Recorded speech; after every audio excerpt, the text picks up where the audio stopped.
Denne robíme rozhodnutia, ktoré ovplyvňujú rôzne aspekty nášho života. Od jednoduchých volieb, ako je výber oblečenia, až po zložité rozhodnutia týkajúce sa kariéry alebo osobných vzťahov. Je veľa spôsobov, ako robiť správne rozhodnutia a jedným z najefektívnejších spôsobov je používanie kritického myslenia.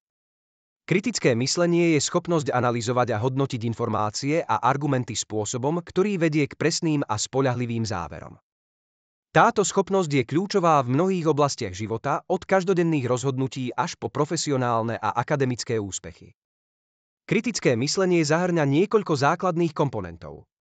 Analýzu, rozkladanie informácií na menšie časti a skúmanie vzťahov medzi nimi, hodnotenie, posudzovanie kvality informácií a argumentov, vrátane ich spoľahlivosti a platnosti, inferenčné uvažovanie, schopnosť vyvodiť závery na základe dostupných informácií. A sebareflexia, hodnotenie vlastných myšlienkových procesov a identifikácia potenciálnych zaujatostí. Kritické myslenie má svoje korene v antickej filozofii, najmä v dielach Sokrata, Platóna a Aristotela. Sokrates bol známy svojou metódou kladenia otázok, ktorá nútila jeho študentov myslieť hlbšie a presnejšie. V modernej dobe sa kritické myslenie stalo dôležitou súčasťou vzdelávacích programov a rôznych profesionálnych odborov. Teraz si priblížime jednotlivé kroky kritického myslenia. Prvým krokom je identifikácia problému alebo otázky, presné definovanie toho, čo sa snažíme riešiť alebo pochopiť. Alebo inými slovami, čo chceme. Napríklad sa rozhodujem, či si mám kúpiť udicu alebo golfové palice. Alebo sa rozhodujem medzi dvoma pracovnými ponukami.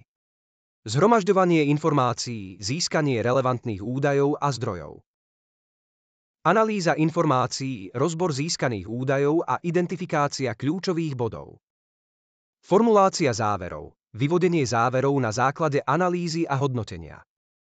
Napríklad po zvážení mojich záľub som sa rozhodol, že namiesto udice a golfových palíc si kúpim bubny. A posledným krokom je prezentácia a obhajoba záverov, schopnosť komunikovať a obhájiť svoje závery pred ostatnými. Aké sú prekážky v kritickom myslení? Po prvé, kognitívne zaujatosti. Sklon k predpojatému hodnoteniu informácií na základe vlastných presvedčení. Po druhé, emocionálne faktory. Silné emócie môžu ovplyvniť schopnosť objektívne hodnotiť informácie. Po tretie, sociálne vplyvy. Tlak zo strany skupiny alebo autorít môže ovplyvniť naše myslenie. A po štvrté, to je nedostatok informácií.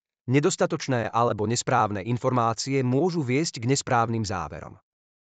Ako rozvíjať kritické myslenie? Cvičenie a prax, pravidelné cvičenie analytických a hodnotiacich schopností. Sebareflexia, pravidelné hodnotenie vlastných myšlienkových procesov a zaujatostí. Vzdelávanie, aktívne vyhľadávanie príležitostí na vzdelávanie sa v rôznych oblastiach. Diskusia a debata, zapojenie sa do diskusí s ostatnými, čo pomáha zlepšiť argumentačné schopnosti. Kritické myslenie je základná zručnosť, ktorá má široké uplatnenie v každodennom živote, vzdelávaní a profesii. Jeho rozvoj a uplatňovanie môže viesť k presnejším, spoľahlivejším a efektívnejším rozhodnutiam a záverom. Praktizovaním kritického myslenia sa môžeme stať lepšími.